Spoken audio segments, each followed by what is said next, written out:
ঝাড়গ্রাম জেলার অন্তর্গত লালগড় ফরেস্টের কথা হয়তো আপনারা অনেকেই শুনেছেন বা হয়তো আপনাদের মধ্যে অনেকে আছেন যারা সেখানে গিয়েওছেন। এই জায়গাটিতে প্রচণ্ড পরিমাণে ঘন জঙ্গল রয়েছে, তার সাথে এই জঙ্গলটির কিন্তু একটা ঐতিহাসিক গুরুত্বও রয়েছে। একটা সময় এই জায়গাটি বেশ কিছু কার্যকলাপের জন্য কুখ্যাত বা বিখ্যাত ছিল, যেটাই আপনারা চান বলতে পারেন।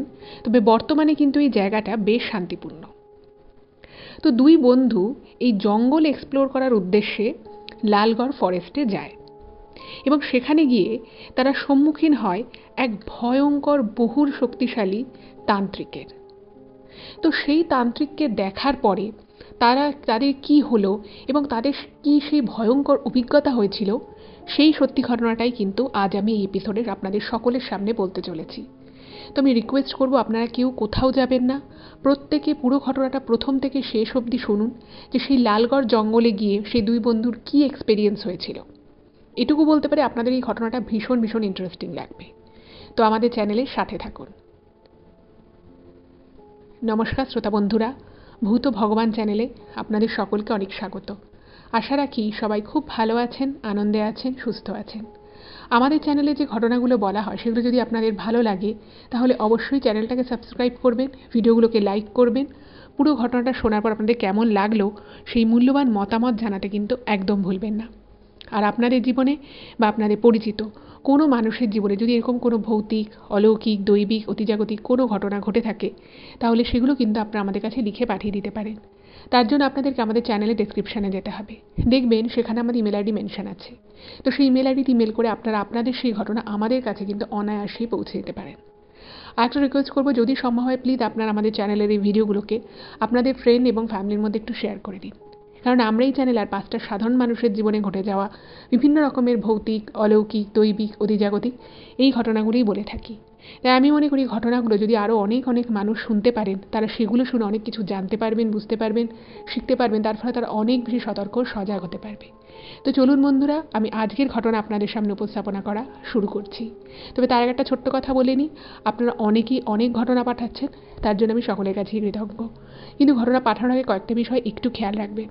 প্রথমত হচ্ছে যে ঘটনা যেন এর আগে কোথাও প্রচার না হয়ে থাকে এবং ঘটনাটা যেন সকলের শোনার মতো হয়, ছোট থেকে বড় সকলের শোনার মতো। কারণ আমাদের এই চ্যানেল ভূত ভগবান কিন্তু ছোট বড় সবার জন্য।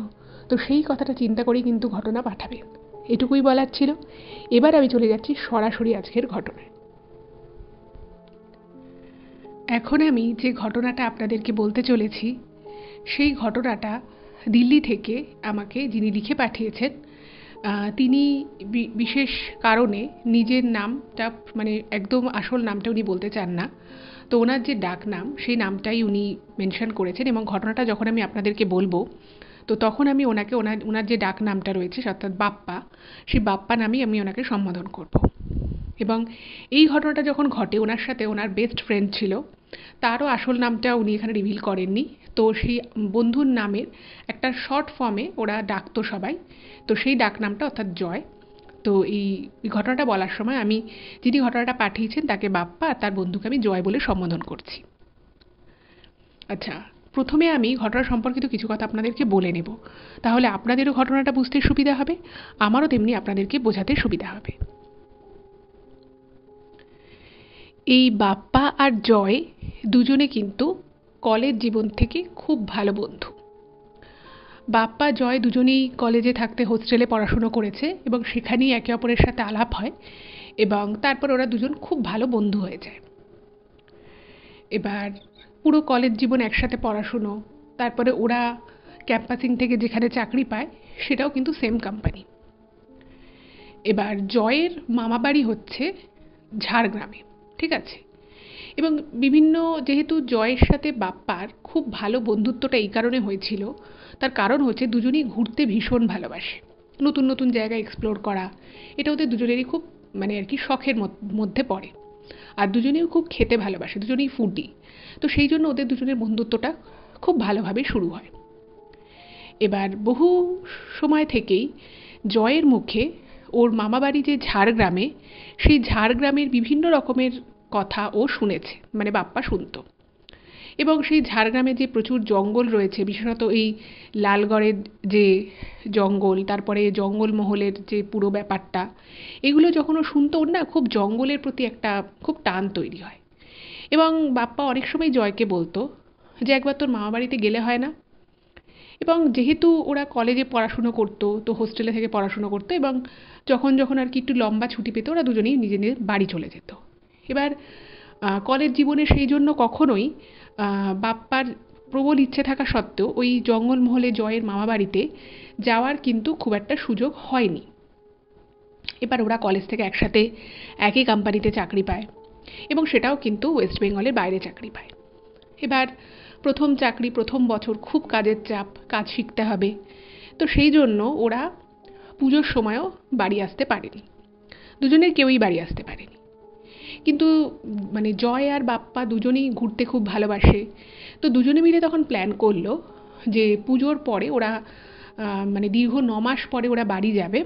তো বাড়ি যাওয়ার পরে যে যার মতো বাড়ি চলে যাবে, তারপরে 2-3 দিন বাড়িতে থেকে তারপরে জয় এবং বাপ্পা দুজনে মিলে জয়ের যে মামা বাড়ি রয়েছে ঝাড়গ্রামে, তো সেই ঝাড়গ্রামে ওরা ঘুরতে যাবে। এবং এই ঝাড়গ্রাম ঘুরতে যাওয়ার পিছনে মেন যে ওদের উদ্দেশ্যটা ছিল জঙ্গলকে দেখবে, মানে ওই লালগড়ের জঙ্গল, ওখানে থেকে একটা জায়গায় ঝিটকা বলে একটা জায়গা রয়েছে, তো সেই জায়গায়ও জঙ্গল রয়েছে, মানে পুরো জায়গাটাতেই প্রচুর জঙ্গল, তো সেই জঙ্গল এক্সপ্লোর করার খুব ইচ্ছে। এবার ওরা ওই জায়গাটা সম্পর্কে, যেহেতু জয়ের মামাবাড়ি রয়েছে, তো জয় বলেছে ওখানে হাতি দেখা যায়, মানে জঙ্গলের মধ্যে হাতি মানে একটু মানে খোঁজাখুঁজি করলে বা ওইখানে মোটামুটি যদি কেউ যায় তাহলে হাতি তো দেখাই যায়। ইভেন নাকি 2018 সালে একবার বাঘও দেখা গেছিল লালগড় ফরেস্টে। তো ভাবলো যে বাহ, এটা তো খুব ভালো একটা মানে সুযোগ, কারণ এমনিতে কোনো বড় জঙ্গলে বা অভয়ারণ্যে যেতে গেলে অনেকটা দূর যেতে হবে। তো ওরা ভাবলো যে তাহলে এই জঙ্গল এক্সপ্লোর করতে লালগড়ের জঙ্গলই যাওয়া যেতে পারে, এবং তার জন্য ওরা ঝাড়গ্রামে জয়ের যে মামাবাড়ি রয়েছে সেখানেই ওরা থাকবে এবং সেখান থেকে ঘুরবে। মোটামুটি 3 দিনের ওরা একটা প্ল্যান করে, মানে যাওয়া আসা মিলিয়ে 3 দিন। এবার যেরকম প্ল্যান হয়েছে ওরা সেরকমভাবেই যখন পুজোর পরে নভেম্বরের শেষের দিকে ওরা ওয়েস্ট বেঙ্গলে আসে, এবং আসার পরে যে যার নিজের বাড়িতে 2-3 দিন সময় কাটায়। যেহেতু খুব বেশি দিনের ছুটি ওদের ছিল না, তো 2-3 দিন বাড়িতে থাকার পরে জয় আর বাপ্পা মিলে ঝাড়গ্রামের উদ্দেশ্যে বেরিয়ে পড়ে। এবার মেনলি ওদের যেটা ইচ্ছে ছিল, বিশেষত বাপ্পা ভীষণ রকমভাবে জঙ্গলকে খুব ভালোবাসে, কিন্তু ছোটোবেলা থেকে ও জঙ্গলে গেছে, কিন্তু সেইভাবে না জঙ্গল এক্সপ্লোর করা হয়নি। মানে বাবা মায়ের সাথে গেছে, তারা হয়তো বলেছে এদিকে এদিকে যেও না, ওদিকে যেও না, যা হয় আর কি, বাবা মায়ের যেরকম কনসার্ন থাকে। কিন্তু এবারে ও খুব এক্সাইটেড, এবং বাড়িতে কিন্তু এত কিছু বলেনি যে ওরা জঙ্গল এক্সপ্লোর করতে যাচ্ছে, বলেছে এমনি ঝাড়গ্রাম ঘুরতে যাচ্ছে, যেহেতু জয়ের মামা বাড়ি রয়েছে। এবার ওখানে যায়, গিয়ে তো প্রথম দিন ঝাড়গ্রামেই ওর মামা বাড়িতে ওঠে, এবং মামা বাড়ি থেকে বলে দেয় যে তোমরা কিন্তু খুব বেশি গভীর জঙ্গলে যেও না, তোমাদের তো অভ্যেস না, তোমরা রাস্তাঘাটও চেনো না, আর এই জঙ্গল কিন্তু ভীষণ গভীর, মানে রাস্তা মানে চওড়া রাস্তা, একদম পিচের বাঁধানো রাস্তা চলে গেছে সোজা, এবং তার দুপাশে হচ্ছে জঙ্গল। আপনারা যারা গেছেন তারা তো জানবেনই, বাট যারা জাননি আমি তাদের উদ্দেশ্যে বলি, জঙ্গলটা ভীষণই গভীর জঙ্গল। আর প্রথমে মানে রাস্তার একদম ধারে জঙ্গলটা যে শুরু হচ্ছে, মানে যে সাইডের যে জায়গাগুলো, সেগুলোতে দেখলে হয়তো বোঝা যাবে না যে জঙ্গলটা অ্যাকচুয়ালি কতটা গভীর, কিন্তু আপনি যত জঙ্গলের ভিতরের দিকে ঢুকবেন মানে পরিবেশ কিন্তু আস্তে আস্তে পুরো চেঞ্জ হয়ে যায়।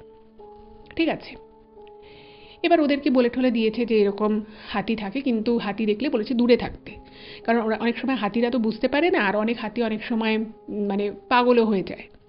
তো বলছে যে দেখো ওখানে বেশ কিছু আদিবাসী গ্রাম রয়েছে ছোট ছোট, তো বলছে কোনো অসুবিধে হবে না, কিন্তু খুব বেশি জঙ্গলের ভিতরে যেও না, আর মানে যা দেখার বিকেল অবধি দেখবে, বিকেলের পরে ওখানে কোনোভাবেই থাকবে না, তোমরা মানে সরাসরি চলে আসবে। এবার জয় কি করেছে, মানে ওখান থেকে ওরা জঙ্গলের ভিতর ভিতর ঘুরবে, তো সেই জন্য ওর মামার একটা বাইক ছিল, তো সেই বাইকটা নিয়ে ও বাপ্পাকে বসিয়ে ওর মামা বাড়ি থেকে বেরিয়ে পড়ে ওই লালগড়ের জঙ্গলের উদ্দেশ্যে। এবার এই লালগড়ের জঙ্গলে যাবে, ওরা দেখছে মানে দারুণ আর কি পরিবেশ, এত গ্রিন চারিদিকে। মানে ওয়েস্ট বেঙ্গলের মধ্যে যে এরকম একটা জঙ্গল রয়েছে, মানে ওর নাম শুনেছিল কিন্তু ওরা কোনোদিনও যায়নি, ঠিক আছে। তো ইভেন জয়ও মোটামুটি যাতায়াতের পথে দেখেছে, কিন্তু ওরও ওইভাবে কখনো জঙ্গল এক্সপ্লোর করা হয়নি। তো ওরা একটা জায়গায় বাইকটা থামিয়ে দেয়, এবং বাইকটা থামিয়ে সেখানটায় আর কি একটা ছোট্ট আদিবাসী গ্রাম মতো রয়েছে। তো ওখানটায় বাইকটাকে মানে রেখে ওরা জঙ্গলের ভিতরে হাঁটা শুরু করে। মোটামুটি খাবার দাবার কিছু খেয়েছে, আর ওদের পিঠে ব্যাগের মধ্যে জল, কিছু শুকনো খাবার, সব কিছু নিয়ে ওরা জঙ্গল এক্সপ্লোর করতে বেরিয়ে পড়ে, আর ওই মোবাইলে ভিডিও করছে। এবার ওদের জায়গাটা ভীষণ ভালো লাগছে, মানে একদম শহরের কোলাহল থেকে এতটা দূরে, আর এরকম ঘন জঙ্গল। মানে ওরা যখন গেছে তখন মোটামুটি মানে এমনিতে তো পশ্চিমের জেলাতে একটু ঠান্ডা আগেই পড়ে যায়, তো তখন একদম নভেম্বরের শেষ, ভালো ঠান্ডা পড়ে গেছে। আর যত বেশি ওরা জঙ্গলের মধ্যে ঢুকছে দেখছে মানে পরিবেশটা আস্তে আস্তে পুরো চেঞ্জ হয়ে যাচ্ছে। এবং ওই যে অত উঁচু উঁচু বিশাল গাছ, সেই গাছের একেবারে পুরো ক্যানোপি মতো হয়ে গেছে। মানে সেই জঙ্গলের ভিতরে সূর্যের আলো প্রায় ঢুকছে না বললেই চলে, এতটা ঘন জঙ্গল। তো বুঝতেই পারছেন মানে একটা কীরকম গা ছমছমে ব্যাপার এমনিই সৃষ্টি হবে। যাই হোক, তো ওরা এরকম যাচ্ছে যাচ্ছে, দেখছে, মোবাইলে ছবি টবি তুলছে। এবার এরকম করে যেতে যেতে ওরা মোটামুটি ওই দিকটা কমপ্লিট করে ফেলে। তো তখন হঠাৎ করে বাপ্পা বলল যে চল আমরা একটু অন্য দিকে যাই, এদিকটাতেই তো আমরা অনেকক্ষণ হাঁটছি, তো একটু অন্য দিকে যাই। তো ওখান থেকে বেরিয়ে আসে, বেরিয়ে এসে বাইকে করে আরেকটু এগিয়ে গিয়ে এবার সেখানে আর কি বাইকটা বাইরে রাখে, জঙ্গলের বাইরে, কারণ ওখানে আশপাশে কেউ নেই। আর যা দু চারটে লোকজন আছে সবই ওই ওখানকার গ্রামীণ লোকজন। আর ওই লালগড় জঙ্গলের ওখানে কিছু পিকনিক গ্রাউন্ড আছে, সেগুলো একদম অন্যদিকে, একদম আলাদা সেটা। তো সেদিকটা ওরা যায়নি, ওরা একদম জঙ্গলের ভিতরের দিকে গেছে। তো সেই দিকটা গিয়ে দেখছে যে এই দিকটা ওরা প্রথমে যে দিকটায় গেছিল তার থেকেও ঘন, ঠিক আছে। আর বিশাল বড় বড় গাছ, মানে ওদের মাথা থেকে প্রায় মানে 3 ডবল 4 ডবল উঁচুতে গাছ, গাছের আর কি ডগাগুলো। তো ওদের তো ভীষণ ভালো লাগছে। মানে বাপ্পা যেটা লিখেছে ইমেলে, যে ও বা জয় কেউ এক্সপেক্ট করেনি যে এরকম ঘন জঙ্গল, এবং মানে পাখিরা এদিক থেকে ওদিক পাখি ঘুরে বেড়াচ্ছে, মানে অদ্ভুত অদ্ভুত পাখির ডাক, যে পাখির ডাকগুলো নর্মালি শহরে থাকলে মানে শোনাও যায় না। আর বিভিন্ন রকমের গাছ, সব গাছের নাম ওরা জানেও না। তো এরকম করে যাচ্ছে যাচ্ছে, এবং যেতে যেতে বাপ্পার মনে হলো, হঠাৎ করেই বাপ্পার আর কি মনে হয় যে জঙ্গলটা শেষ কোথায়। মানে ওরা তো জঙ্গলে একদিক দিয়ে ঢুকেছে, এবার মানে জঙ্গলটা অনেকটা লম্বা, ঠিক আছে, কিন্তু কতটা চওড়া, মানে ওই জঙ্গলটাকে একেবারে হেঁটে যদি ক্রস করা যায় তাহলে ওদিকটায় কি আছে, এটা ওর খুব জানার ইচ্ছে হয়। তো সেই ইচ্ছে বশতই বাপ্পা জয় ঠিক করে যে ওরা পুরো জঙ্গলের ভিতর অবধি ঢুকে যাবে, একদম গিয়ে দেখবে ভিতরে কি আছে। এবার যত ওরা ওই জঙ্গলের ভিতর দিয়ে ঢুকছে ঢুকছে তত কিন্তু জঙ্গলটা আস্তে আস্তে গভীর হচ্ছে, এবং বাইরের দিকে জঙ্গলে, মানে যখন ওরা প্রথম জঙ্গলের দিকে ঢুকছিল তখন যতটা পাখির আওয়াজ টাওয়াজ পাওয়া যাচ্ছিল, যত ভিতরের দিকে ঢুকছে তত মনে হচ্ছে পাখির আওয়াজ কমে যাচ্ছে, এবং আরও যেন চারিদিকটা মনে হচ্ছে যেন খুব ঘন হয়ে আসছে, ঠিক আছে। মানে প্রত্যেকটা গাছ যেন কেমন থমথমে হয়ে দাঁড়িয়ে রয়েছে, কীরকম যেন সব কিছু মনে হচ্ছে যেন আরও বেশি ইন্টেন্স হয়ে আসছে ওদের দিকে। এবং এটা না একটা ওদের দুজনের মনেই মানে একই সাথে ওরা বুঝতে পারে যে জায়গাটা যেন কেমন জানি চেঞ্জ হয়ে যাচ্ছে যত ভিতরে ঢুকছে। যাই হোক, তাও ওদের মনে তো একদম জঙ্গল এক্সপ্লোর করতেই হবে, এরকম একটা ওদের ভূত চেপে গেছে মাথায়। তো ওরা ঢুকছে, ঢুকতে ঢুকতে হঠাৎ করেই মানে সেই জায়গাটায় না সূর্যের আলো বাইরে, মানে যেরকম আর কি হয় সকালবেলা, তখন সকাল অনেকটাই হয়ে গেছে, তো ভালো রোদ উঠেছে, ঠান্ডা রয়েছে, কিন্তু ওরা যে জঙ্গলের যে পোর্শনটায় রয়েছে সেই জায়গাটা এতটাই ঘন গাছপালা যে দিনের আলো সেরকম মানে খুব কম আছে আর কি, নেই বললেই চলে। তো ঠিক সেই সময় একটা খুব ভারী কর্কশ গলায় কেউ ওদের বলে, মানে পিছন থেকে বলে, এই দাঁড়াও তোমরা, একদম মানে কর্কশ গলায়।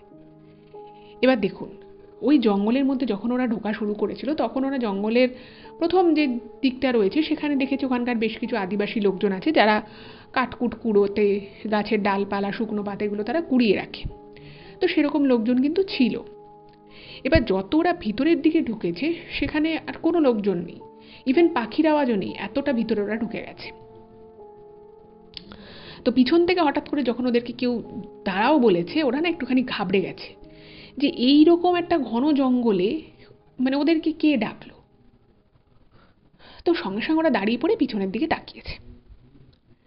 এবারে ওরা তাকিয়ে দেখছে, তো ওরা যখন ঘাড় ঘুরিয়ে দেখে তখন দেখছে যে ওদের থেকে মানে তির্যকভাবে বেশ কিছু হাত দূরে একটা লোক দাঁড়িয়ে রয়েছে। লোকটার মাথা ভর্তি জটা, এবং সেই জটাটা লোকটার প্রায় বলা যেতে পারে পা অবধি থেকে গেছে, এত মানে চুলের জটা। সারা গায়ে লোকটার সাদা ধূসর রঙের ছাই মাখা, কপালে একটা বড় করে সিঁদুরের তিলক, এবং পরনে একটা লাল রঙের কৌপির মতো কিছু একটা ছিল। আর বাকি লোকটার সারা গায়ে শুধুমাত্র ওই ছাই ভস্য মাখা। লোকটার গলায় একটা বড় রুদ্রাক্ষের মালা রয়েছে, এবং লোকটা ওদের দিকে প্রচণ্ড তীক্ষ্ণ দৃষ্টিতে, মানে ওরা কোন দিকে যাবে না যাবে কি করবে না করে একদম তীক্ষ্ণ দৃষ্টিতে, খুব মানে একেবারে একটু বিরক্তিপূর্ণ মুখের আচরণ নিয়ে, মুখের ভাব নিয়ে ওরা মানে ওই লোকটা আর কি দিকে তাকিয়ে থাকে। এবার ওরাও একটুখানি ওই লোকটাকে ওই রকমভাবে দেখে একটু ঘাবড়ে গেছে যে কী ব্যাপার, এই লোকটা এই রকম ঘন জঙ্গলে এই অবস্থায় কি করছে। এবং লোকটাকে দেখে বোঝা যাচ্ছে যে লোকটা কোনো এরকম পুজো আর্চা বা এরকম তন্ত্রক্রিয়া আদি কিছু একটা করে। এবার তখন জয় বলছে যে হঠাৎ করে লোকটাকে বলছে যে আমরা জঙ্গল ঘুরতে বেরিয়েছি, আপনি কে, মানে একদম ডাইরেক্ট বলেছে। তো লোকটা তখন না মানে ওই আপনি কে যে জয় বলেছে ওটার কোনো উত্তর দেয়নি। লোকটা বলছে তোমরা ওদিকে কেন যাচ্ছ। তখন বাপ্পাও বলেছে যে আমরা এমনি জঙ্গল ঘুরছি, ছবি তুলছি, ওরা ক্যামেরা ট্যামেরা নিয়ে গেছে। তো তখন বলছে না তোমরা ওইদিকে যেও না। এবার জয়েন না তখন ভাবছে যে এই লোকটা এভাবে এসে আমাদেরকে কেন বারণ করছে, ওদিকে কি আছে। তখন স্বাভাবিকভাবেই জয় বলেছে কেন ওদিকে যাবো না কেন, ওখানে কি কিছু আছে। তো তখন না ওই বয়স্ক ওই তান্ত্রিকটা সে কী করে, সে কোনো উত্তর দেয় না, সে একটু মুচকি হেসে লোকটা মানে পিছন ঘুরে ওই তির্যকভাবে যেখানে ওদের থেকে একটা তির্যক ডিস্টেন্সে যে দাঁড়িয়েছিল সেখান দিয়ে হাঁটা শুরু করে। এবং লোকটা বলতে থাকে আর মানে বলছে আর লোকটার কি তখন আর কি পিছন ঘুরে বলছে যা 2 পা এগোলেই তোদের মহা বিপদ ছিল, তাই তোদের বারণ করলাম। এবং অদ্ভুতভাবে মানে লোকটা কিন্তু ওই বয়স্ক তান্ত্রিক, সে কিন্তু ওদের থেকে বেশ কিছুটা ডিস্টেন্সে ছিল। এবং ওরা যেখানটায় দাঁড়িয়েছিল জয় আর বাপ্পা, ওরা সামনের দিকে আরও গভীর জঙ্গলের দিকে এগিয়ে যাচ্ছে।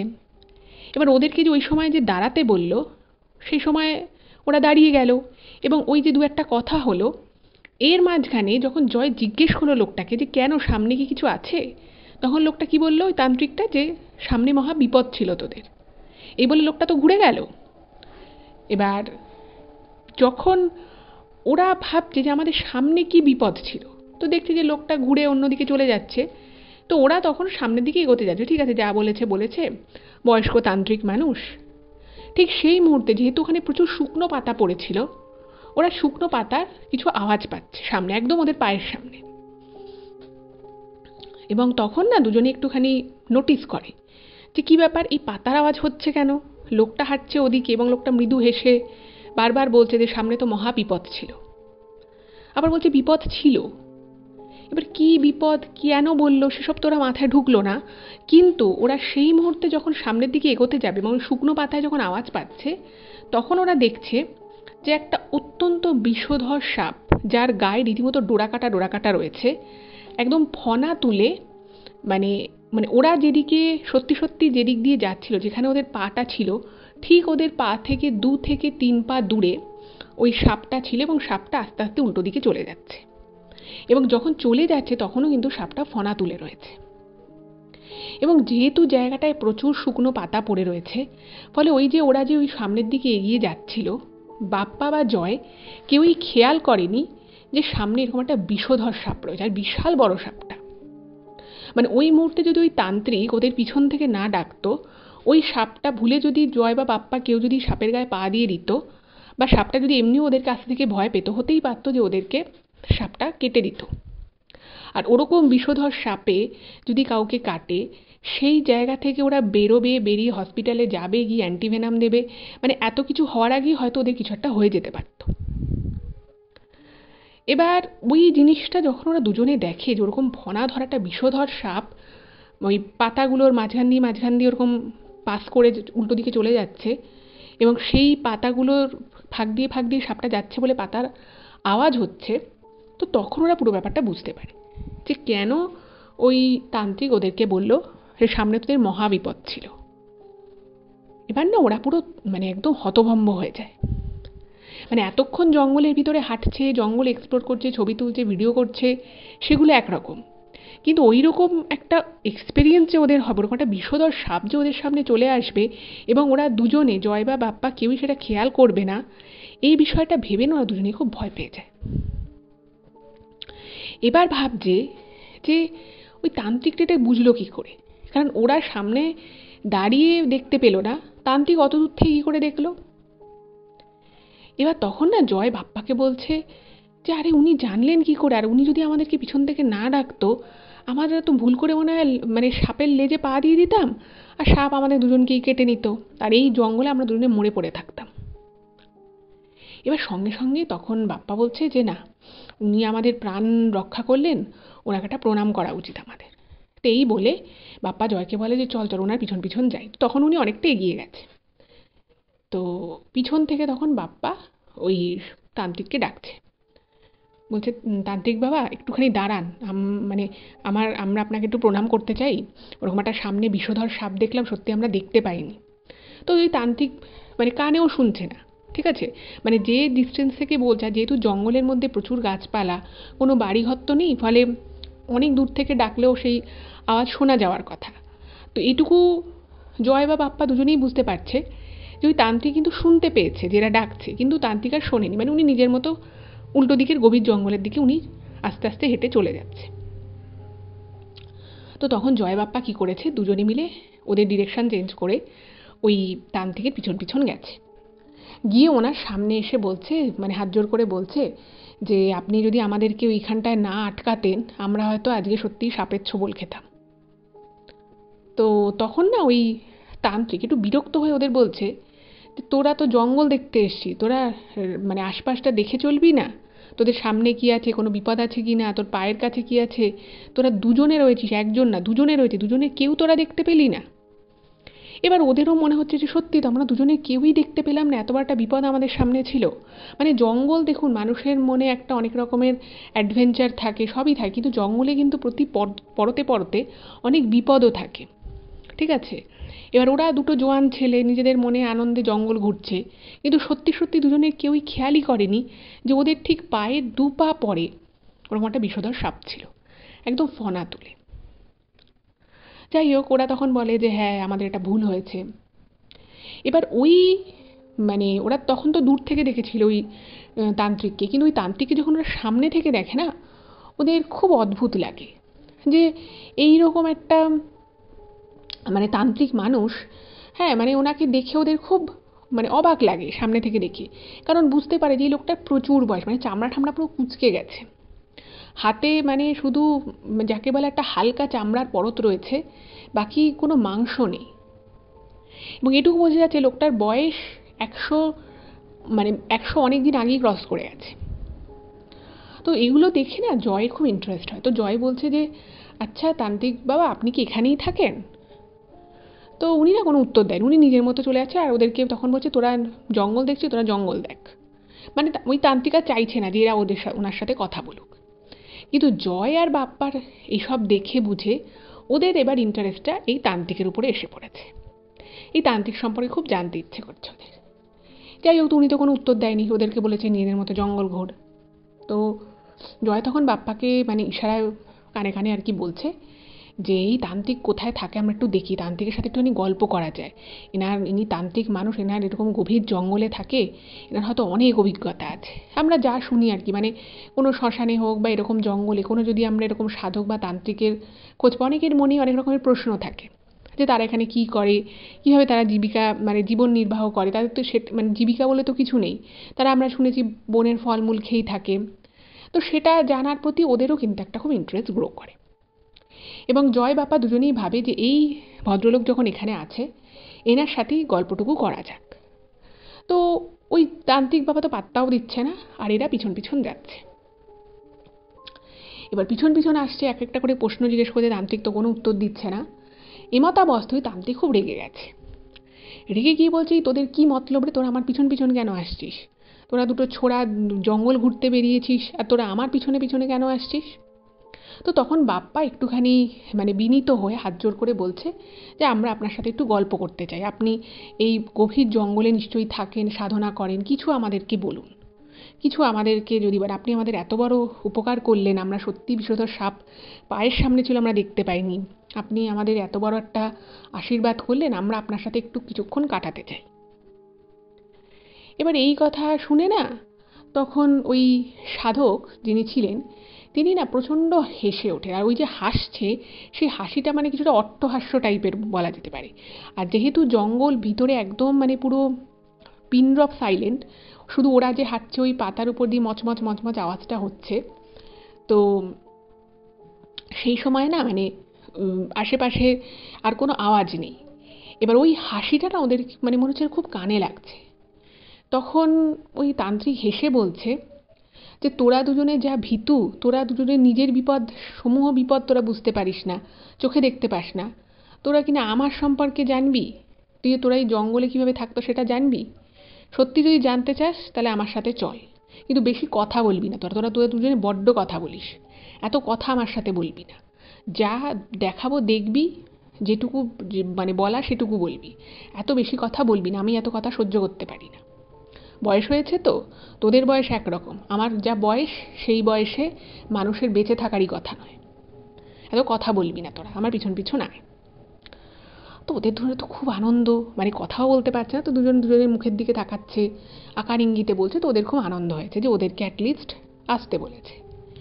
এবার ওরা দুজনে ফিসফিস করে একটু কথা বলছে যে হয়তো ওই সাধকের বা তান্ত্রিকের কোনো কুটির মতো, যেরকম আমরা অনেক সময় পড়ে থাকি, যাদের কুটির থাকে, আশ্রম টাইপের কিছু একটা জঙ্গলের মধ্যে থাকে, ওরা ভেবেছে সেরকম কিছু হয়তো একটা আছে।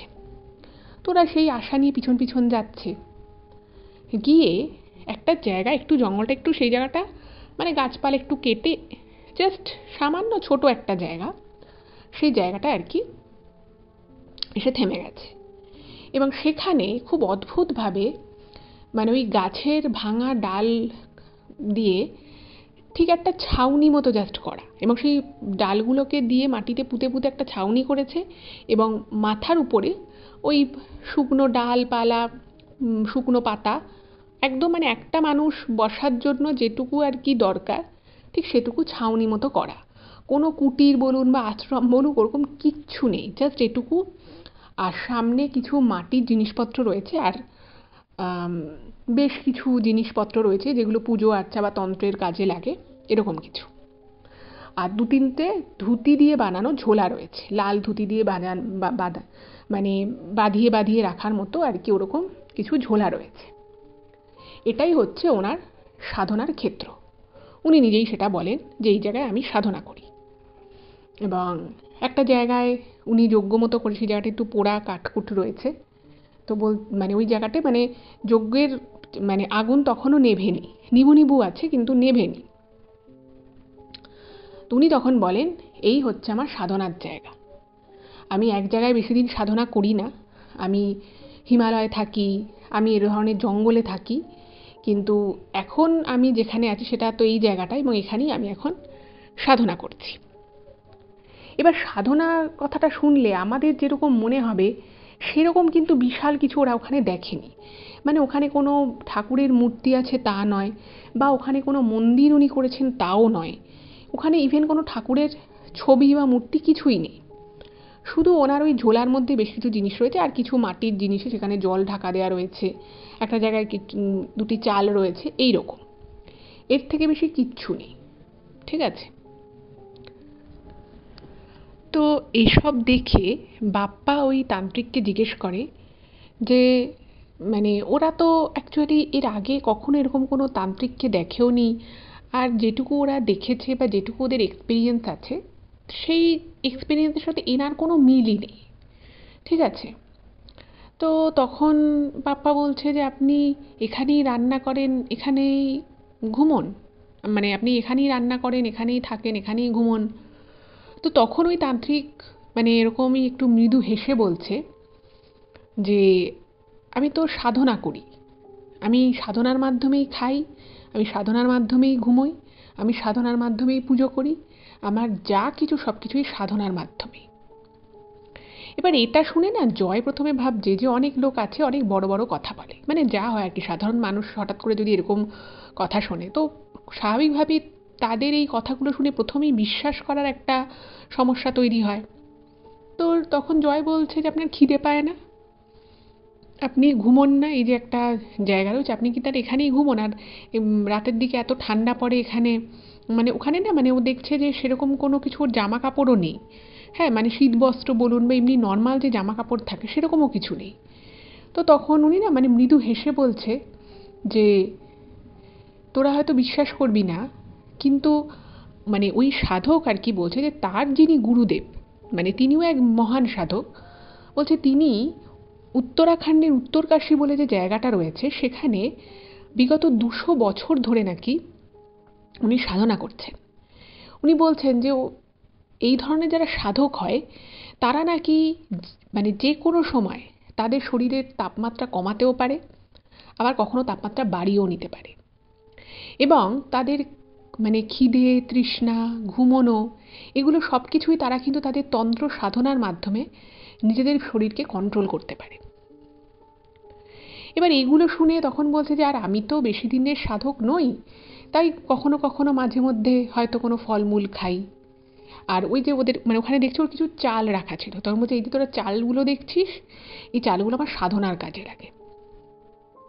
তো এগুলো দেখে শুনে না জয় বাপ্পা খুব মানে অবাক হয়ে যায় যে সব কী কথাবার্তা শুনছে।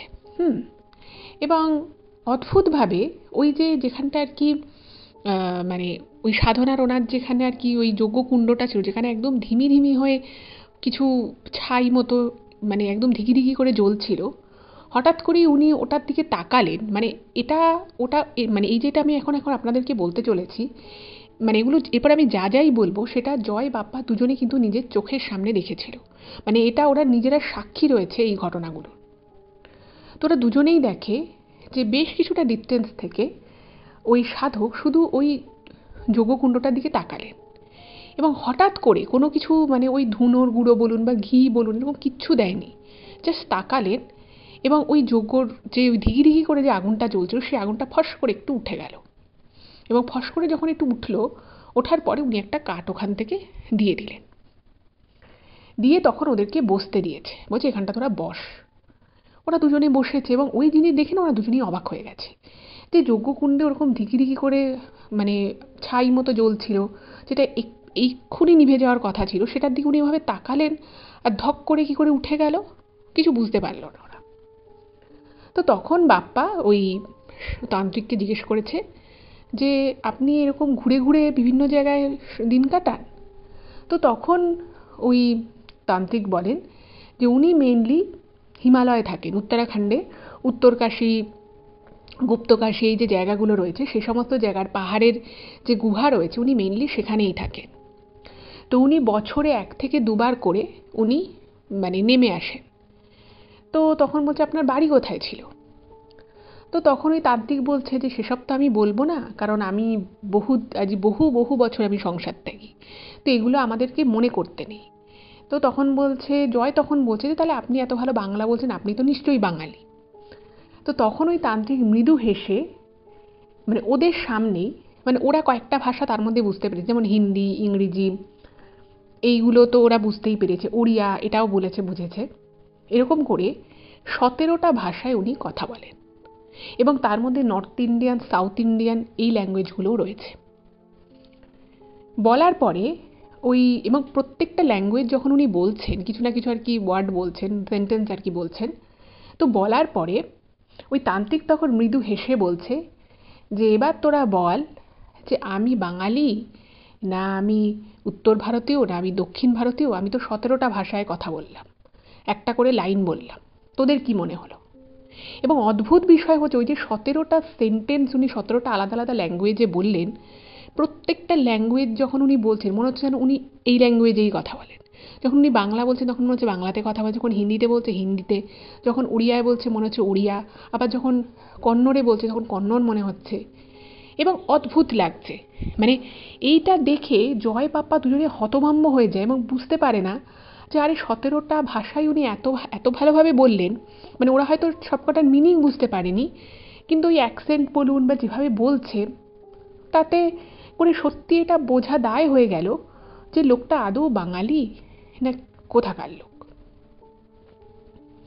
এবার তো ওদের বেশ অবাক লাগছে, যে মানে ব্যাপারটা আরও খুব ইন্টারেস্টিং লাগছে।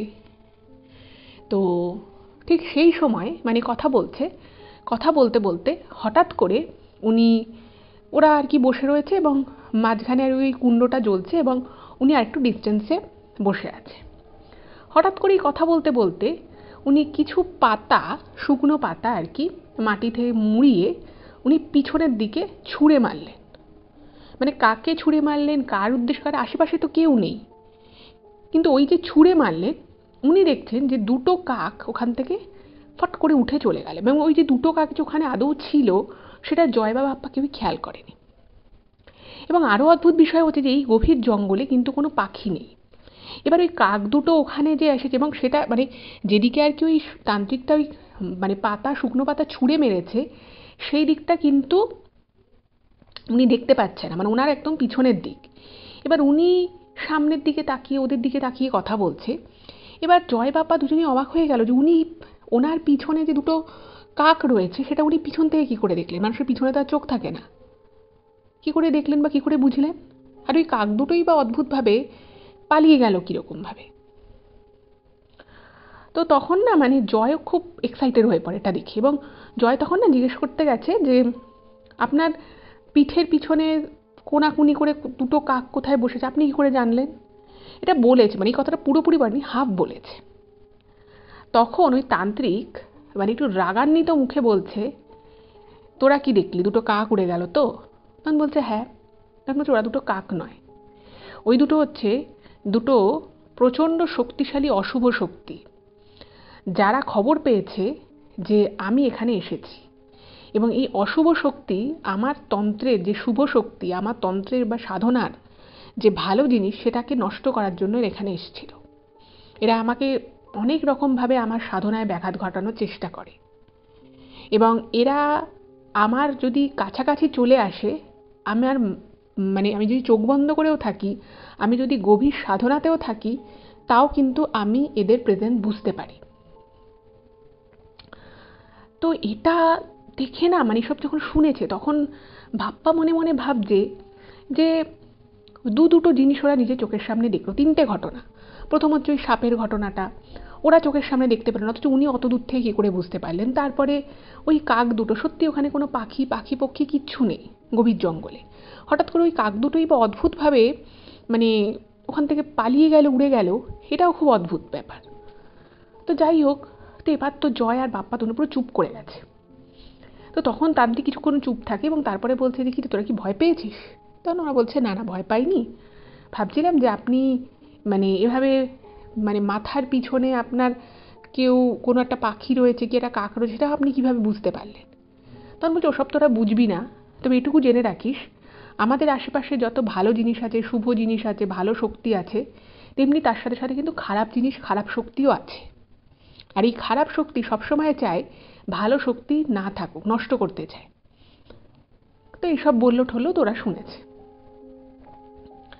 এরপরে যেটা হয়েছে, দুপুর গড়িয়ে গেছে, ওদের খুব খিদে পেয়েছে। এবার বাপ্পা জয় তখন একদম জোয়ান ছেলে, তো ওদের না মানে খুব মানে খিদেটা প্রবল পেয়েছে। এবার মানে দুজনেই আর কি মুখটা আর কি কাচুমাচু হয়ে গেছে খিদেতে, কারণ ওদের ব্যাগের মধ্যে মানে একটু জলের বোতল আর কিছু শুকনো খাবার ছিল। এবার শুকনো খাবার টুকটাক ওরা ওখানে খেয়েছে, এবার ড্রাই ফ্রুট বা বিস্কুট মানুষ কত খেতে পারে, সেটা তো আর লাঞ্চ টাইমে কেউ খেতে পারবে না। তো ওদের মুখ দেখে মানে ওরা উঠতেও পারছে না, আবার খুব খিদেও পেয়েছে। তো ওদের মুখ দেখে হঠাৎ করে ওই তান্ত্রিক বলছে, ও তোদের খুব খিদে পেয়েছে মনে হচ্ছে। তো তখন না জয় বলেছে, হ্যাঁ আমাদের খুব খিদে পেয়েছে, আমাদেরকে এবার উঠতে হবে। তখন বলছে, হ্যাঁ তোরা উঠে যা, কিন্তু তোদের মানে মেন আর কি ওই রোডটা অবধি পৌঁছোতে তোদের তো অনেকটা সময় লাগবে, তোরা অনেক ভিতরে চলে এসেছিস। তখন বলছে যে হ্যাঁ সেটা আর কি করা যাবে, আমাদের ব্যাগে একটু বিস্কুট আছে, কিন্তু সকাল থেকে বিস্কুট টিস্কুটই খেয়েছি, আর খেতে ইচ্ছে করছে না, একবারে গিয়ে তাহলে বাড়িতে গিয়েই খাবো। তখন বলছে, হ্যাঁ হ্যাঁ যা যা যা, তোরা তোরা চলে যা, তবে তোরা তো ছোট ছেলে, খিদের জ্বালা সহ্য করতে পারবি না। এই বলে উনি ওনার ঝোলা থেকে দুটো জিনিস দেয় দুজনের হাতে।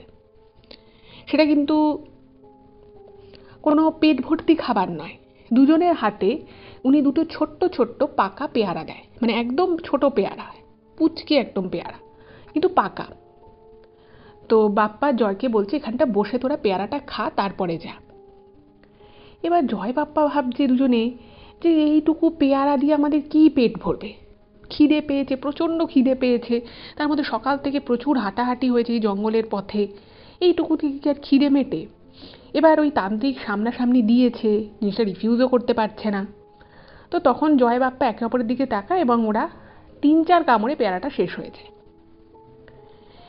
এবং অদ্ভুত বিষয় হচ্ছে, যেটা বাপ্পা এই ইমেলে লিখেছে, খুব ইন্টারেস্টিং এবং খুব অলৌকিক বিষয়, যে ওই ছোট্ট পাকা পেয়ারাটা খাওয়ার পরে, পেয়ারাটা যখন ওরা খাচ্ছিল তখন কিন্তু নর্মাল একটা পেয়ারা, পাকা পেয়ারা যেরকম স্বাদ হয় সেরকমই লাগছিল, কিন্তু যে মুহূর্তে যে গ্রাসে ওরা পেয়ারাটাকে শেষ করলো, ঠিক তারপরে মানে মাছ মাংস সবজি মিষ্টি এইসব দিয়ে পুরো একটা ফুল ফ্লেজেড খাবার খাওয়ার পরে ঠিক যেরকম আমরা ফুল ফিল করি, মানে আমাদের পেটটা যেরকম ভরে যায়, আমরা যেরকম একটা তৃপ্তি ফিল করি, একদম শেষ গ্রাসটা আর কি খাওয়ার পরে পেয়ারার, বাপ্পা এবং জয় দুজনেই কিন্তু মনে করে যে মানে ওদের মনে হতে থাকে যেন ওরা মাছ মাংস সবজি কালিয়া মিষ্টি দিয়ে যেন খাবার সারলো, এরকম পেট ভরে গেল।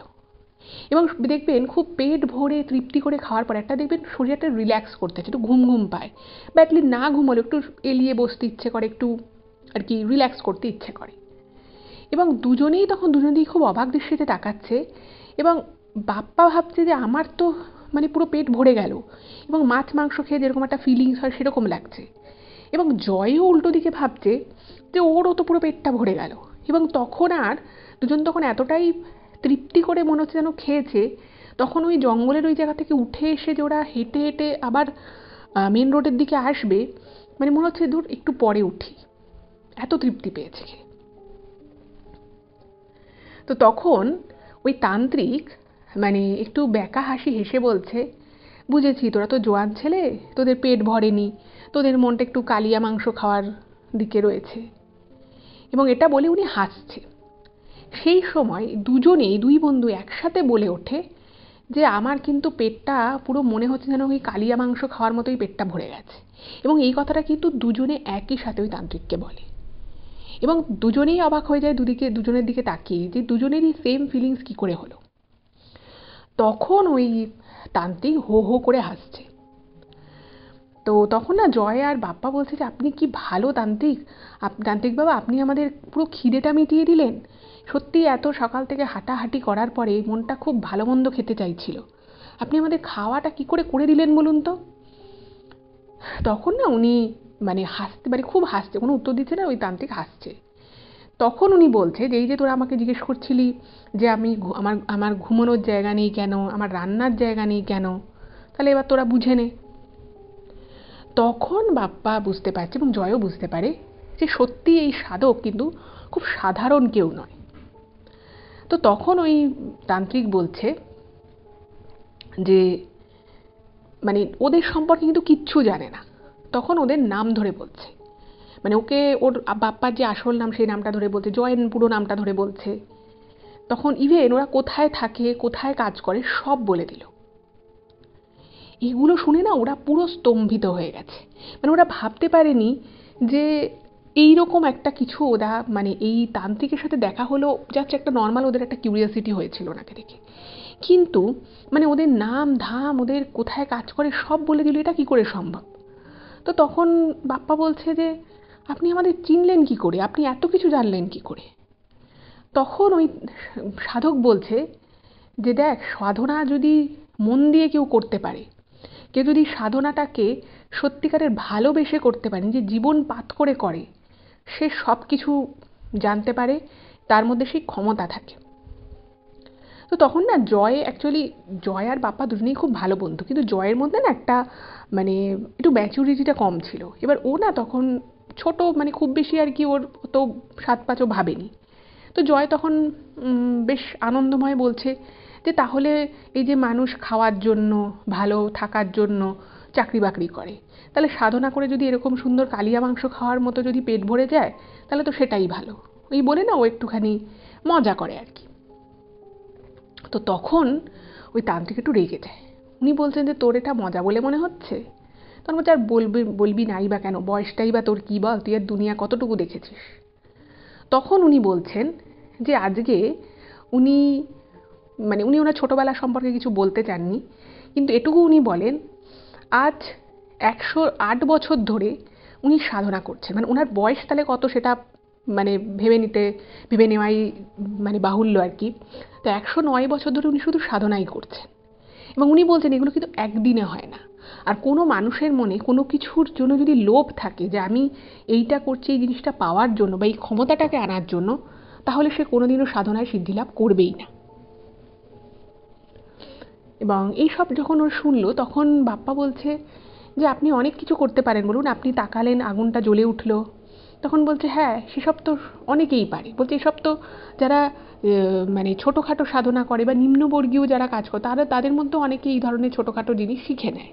উনি বলছে সাধনা আসল এগুলো নয়। সাধনা হচ্ছে যে এই সাধনার মাধ্যমে বা ঠাকুরের নামের মাধ্যমে তাকে পাওয়ার মাধ্যমে বা তাকে পেতে হবে, এই জিনিসটা মনে রেখে যখন কেউ কোনো একটা কিছু ভালো কাজ করার চেষ্টা করে। তখন বলছে যে তার মানে আপনি অনেক কিছুই তো করতে পারেন বলুন।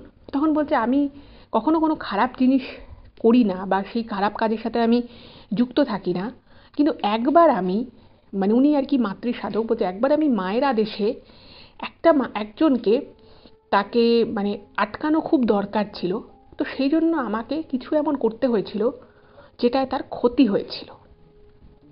তখন বলছে কী ব্যাপার কী জিনিস? তখন উনি সেই কোন জায়গার কথা সেটা উনি বলেননি। তো উনি বলছেন আজ থেকে বহু বছর আগে, মানে উনি 109 বছর ধরে সাধনা করছেন, তার মানে ভেবে দেখুন যে ওনার বয়স কত হতে পারে। তো একবার নাকি একটা জমিদার ছিল বহু বছর আগে। তো সেই জমিদার কি করতো, মানে প্রথম দিকে সে জমিদার ভালোই ছিল, কিন্তু তার একটা সময় খুব লোভ বেড়ে যায়। সে আরও বেশি ধন সম্পদ কামানোর জন্য সে কি করে, একজন খারাপ তান্ত্রিক যারা তন্ত্রকে মানুষের ক্ষতি করার উদ্দেশ্যে, কারোর কোনো অভীষ্ট পাইয়ে দেওয়ার নাম করে ক্ষতি করে, এরকম একজন কালো জাদু টাইপের যে করে, সেরকম একজন সাধকের খোঁজ পায়। এবং সেই কালো জাদু সাধকের আর কি যে কাজটা আর কি করতো, সেই জমিদার কি করে, তার সাথে মিলিতভাবে বিভিন্ন মানুষের ক্ষতি করে তাদের জমি জায়গা জিনিসপত্র সব হরপ করা শুরু করে। এবং যেখানেই ঘটনাটা ঘটেছিল সেই জায়গার মানুষেরা, মানে মানুষদের কোনো ভালো হচ্ছিল না, নয় বাড়িতে কেউ অসুস্থ, নয় কেউ মারা যাচ্ছে, সেই জমিদারের কাছে হয়তো সে কোনো কিছু ভিক্ষে চাইতে বা টাকা পয়সা ধার চাইতে যাচ্ছে, বা সে হয়তো সামান্য কিছু টাকা দিচ্ছে, এবং সবটাই কিন্তু সেই যে কালো জাদু যে করেছিল তার জন্য হচ্ছিল। সেইভাবে মানুষের ক্ষতি করছে, মানুষের বাড়ির লোক মারা যাচ্ছে, আর ওই জমিদার বাবু তার বিষয় সম্পত্তি সব হরপ করে নিচ্ছে। এইরকম করে প্রায় গ্রাম খালি হয়ে যেতে বসেছিল। তো সেই সময় মানে উনি যে ভগবানের মায়ের যে উনি মানে সাধনা করেন, সেই সময় সেখান থেকেই উনি আদেশ পান যে এই দুষ্টু লোকটাকে আর কি আটকানো দরকার, কারণ এ যদি এরকম করতে থাকে, এর এত লোভ বেড়ে গেছে, মানুষের ক্ষতি করে বেড়াচ্ছে। তো তো তখন প্রথমে এই সাধক নাকি সেই জমিদারের বাড়ি যায় এবং গিয়ে তাকে বলে যে আপনি যার যার থেকে অন্যায়ভাবে জিনিসপত্র কেড়ে নিয়েছেন আপনি তাকে তার জিনিস ফিরিয়ে দিন, না হলে কিন্তু আপনার চরম ক্ষতি হবে। যাই হোক, তো সে তখন লোভে তার চোখ বন্ধ, সে অবশ্যই এই সাধকের কথা শোনে না। তো তখন তিনি তার সাধনার বলে এই সাধক তার বাড়িতে এক উচ্চ শক্তি মানে সাধনার মাধ্যমে তৈরি একটা শক্তি ওই বাড়িতে পাঠায়, যেই শক্তির মাধ্যমে কিন্তু এই সেই মানে যে জমিদার ছিল, যে অন্যায়ভাবে অন্যের জমি জায়গা কেড়ে নিচ্ছিল, তার পরিবারকে কিন্তু আস্তে আস্তে তার পরিবারের ভাঙন শুরু হয়। তার পরিবারের লোকেরা অসুস্থ হয়, সেই জমিদার নিজে অসুস্থ হয়ে যায় এবং এরকমভাবে যখন সে একবারে মরমর অবস্থা হয়ে যায় তখন সে বুঝতে পারে যে তার এই অবস্থার জন্য কে দায়ী। এবং সেই সময় কিন্তু সেই যে আর কি কালো জাদু করতো সেও কিন্তু সেই সাধক কিন্তু এই জমিদার বাবুকে বাঁচাতে পারেনি। এবং সেই যে কালো জাদু করতো তারও কিন্তু খুব অকালভাবে সেও মারা যায়। যেহেতু সেও খারাপ কাজ করছিল তাকেও কিন্তু তার পাপের শাস্তি পেতে হয়। এবং এই জমিদার যখন সব কিছু প্রায় খুইয়ে ফেলেছে, তার বাড়ির লোকজন সব এদিক ওদিক হয়ে গেছে, ছন্নছাড়া সংসার হয়ে গেছে, তখন সে তার নিজের ভুল বুঝতে পেরে কিছু কিছু জমি সম্পত্তি সব সে যার যার থেকে যেভাবে অন্যায়ভাবে কেড়ে নিয়েছিল তাদেরকে দিয়ে দেয়। কিন্তু তারপরেও সে কিছুদিন বেঁচে ছিল এবং তারপরে সে মারা যায়। তো তখন উনি বলছে যে এই একটা কাজ আমায় করতে হয়েছিল। তো তখন বলছে যে এখন তো চারিদিকে অনেক খারাপ খারাপ কাজ হচ্ছে। তো বাপ্পা বলেছে যে তাহলে তাদেরকে আপনি কেন শাস্তি দেন না বা এরকম কিছু হয় না।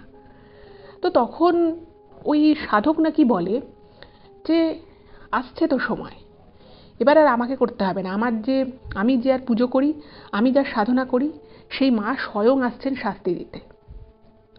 একদম এই কথা ওদেরকে বলে এবং তারপরে ওদের চোখের সামনে একদম মানে বাপ্পা এবং জয়ের চোখের সামনে ওই সাধক মানে মানে 2-4টে ওরকম শুকনো পাতা, কিছু শুকনো ডালপালা নিজের হাতের তালুতে রাখে এবং হাতের তালুতে রেখে উনি ওটাকে না মানে হাতের মধ্যে মুঠো করে কোনো কিছু যদি আমরা মুঠোর মধ্যে যদি কেউ মানে জিনিসটাকে ওই শুকনো পাতা গাছের ডাল করে যদি কেউ ভালো করে ঘষতে থাকে মুঠোর মধ্যে এবং ঘষতে ঘষতে হঠাৎ করে ওদের চোখের সামনে দাউ দাউ করে কিন্তু ওই শুকনো পাতা ডালগুলো জ্বলে যায় ওনার হাতের উপরে। মানে ওরকম একটা বড় আগুন, তার আগুনের সেই আগুনের তেজ রীতিমতো ওরা দূর থেকে বুঝতে পারছে, কিন্তু ওই আগুন ওনার একদম ডাইরেক্ট হাতের উপরে জ্বলছে। ঠিক আছে, তো সেই হাতের উপরে জ্বলে এবং হাতের উপরে জ্বলতে জ্বলতে ওই আগুনটা মানে অনেকটা হাইট নিয়ে নেয়, প্রায় 4 ফুট মতো হাইট নিয়ে নিয়েছে। এবার উনি জয় আর বাপ্পারা ভয় পেয়ে গেছে যে এত চারিদিকে গাছপালা শুকনো পাতার উনি এরকম আগুন জ্বালাচ্ছে হাতে, চোখের সামনে কি করে আগুনটা জ্বললো। তো তারপরে আগুনটা বেশ কিছুক্ষণ জ্বলে এবং উনি কিছু একটা বিড়বিড় করে মন্ত্র বলতে থাকে এবং বলার পরে ওই মানে ওই যে ওনার হাতের যে আগুনটা ছিল সেই আগুনটা ছোট হয়ে আসে এবং উনি সেই হাতের আগুনটাকে সামনে যে যজ্ঞকুণ্ড ছিল সেই যজ্ঞকুণ্ডের মধ্যে ফেলে দেয় এবং ওনার হাতে মানে ওরা নিজেরা চোখে দেখছে যে ওনার হাতটা ওরকম শুকনো মানে হালকা একটা চামড়া হয়তো হাড়ের উপরে লেগে রয়েছে, কিন্তু ওনার হাতটা একটুও পোড়েনি বা ওনার মানে চামড়াটার মধ্যেও বিশেষ কোনো পরিবর্তন হয়নি, কিন্তু ওনার হাতের মধ্যে একটা কিছু লেগে রয়েছে ওরা বুঝতে পারছে। তো তখন ওদের দুজনকে ওই সাধক একটা ঠিক তাবিজ নয়, মানে ওরকম করে কোনো জিনিসের মধ্যে ভরা ওরকম কোনো তাবিজ নয়, কিন্তু ছোট্ট ছোট্ট ওই পোড়া জিনিসের যেরকম একটা ছাই মতো হয় সেই ছাইটাকে একটুখানি গুটি পাকিয়ে ওদের দুজনের হাতে দেয়। ওদেরকে বলে যে এই দুটো তোরা তোদের সাথে রাখবি এবং তোরা যদি জীবনে সৎ পথে চলিস, কোনো অন্যায় না করিস জ্ঞানত, তোদের জীবনে অনেক উন্নতি হবে। তবে একটা জিনিস তোদেরকে বলে রাখি, তোরা যদি চোখের সামনে কোনো অন্যায় দেখিস সেইখানে কিন্তু তোরা প্রতিবাদ করবি।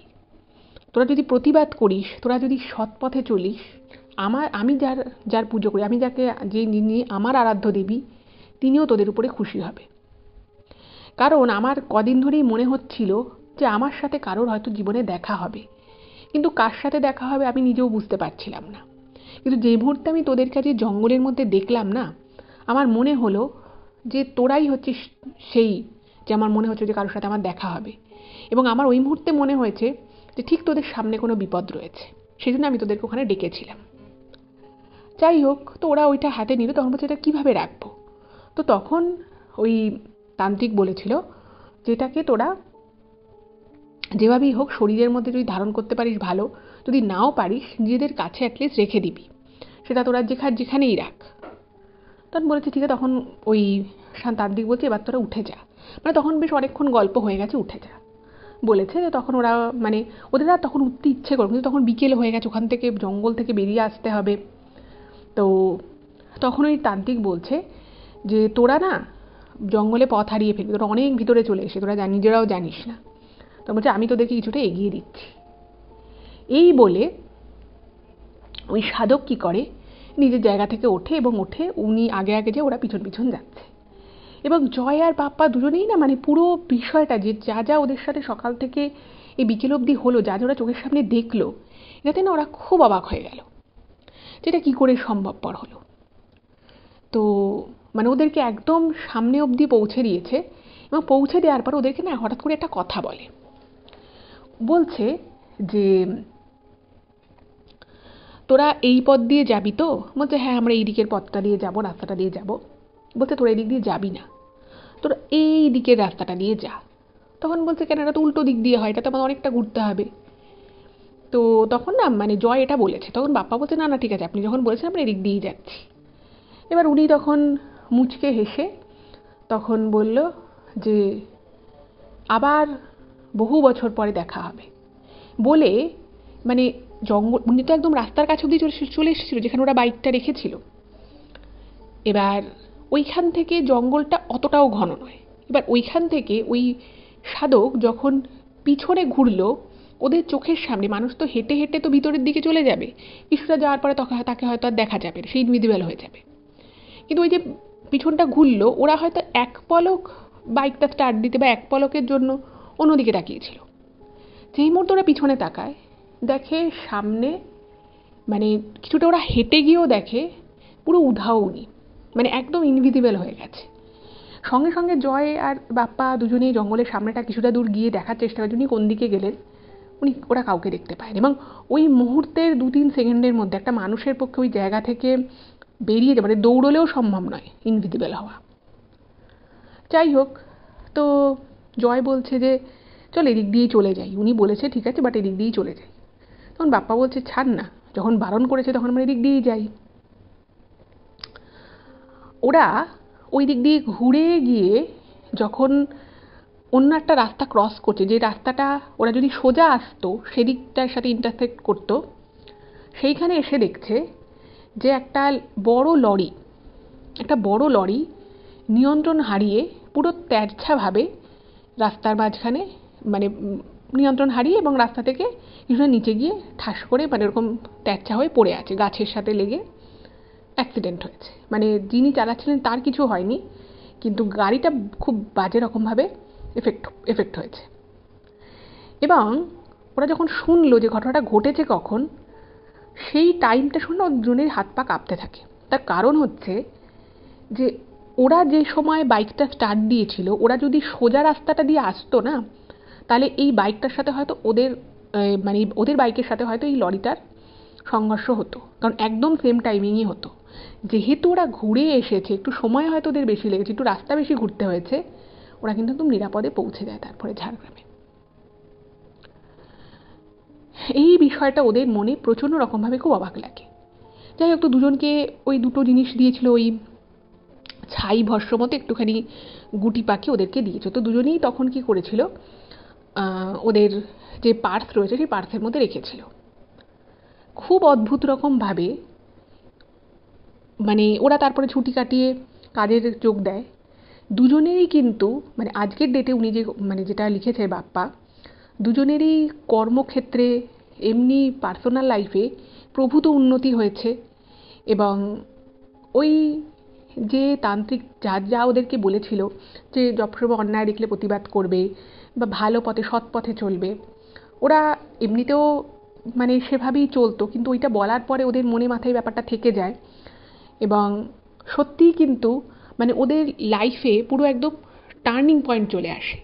ওরা যেখানে কাজ করতো বা যে স্যালারিতে কাজে রয়েছে সেখান থেকে ওদের প্রচুর উন্নতি হয়েছে। যেই জায়গাটায় আসতে লোকের 10-12 বছর লেগে যায়, ওরা দুজনেই কিন্তু সেই জায়গাটা 2-3 বছরের মধ্যেই সেই জায়গায় ওরা চলে এসেছে। ওদের কাজে কর্মে, ওদের পার্সোনাল লাইফে যথেষ্ট উন্নতি হয়েছে। কিন্তু শুধু ওদের মনে এখন একটাই চিন্তা, ওই যে বলেছিল আবার বহু বছর পরে দেখা হবে, তো সেটা ওদের মনে একটা চিন্তা রয়েছে যে সেই সময়টা কবে আসবে বা কত বছর পরে আবার দেখা হবে। তো এটাই ছিল ঘটনা। কেমন লাগলো অবশ্যই জানাবেন। যদি ভালো লাগে চ্যানেলটাকে সাবস্ক্রাইব করবেন, ভিডিওগুলোকে লাইক করবেন আর এই ঘটনা একটু সকলের সাথে শেয়ার করে দিন। আর বাপ্পাকে অনেক ধন্যবাদ এরকম একটা ঘটনা আমাদের সাথে শেয়ার করার জন্য। ভালো থাকবেন, দেখা হবে আবার পরবর্তী এপিসোডে। নমস্কার।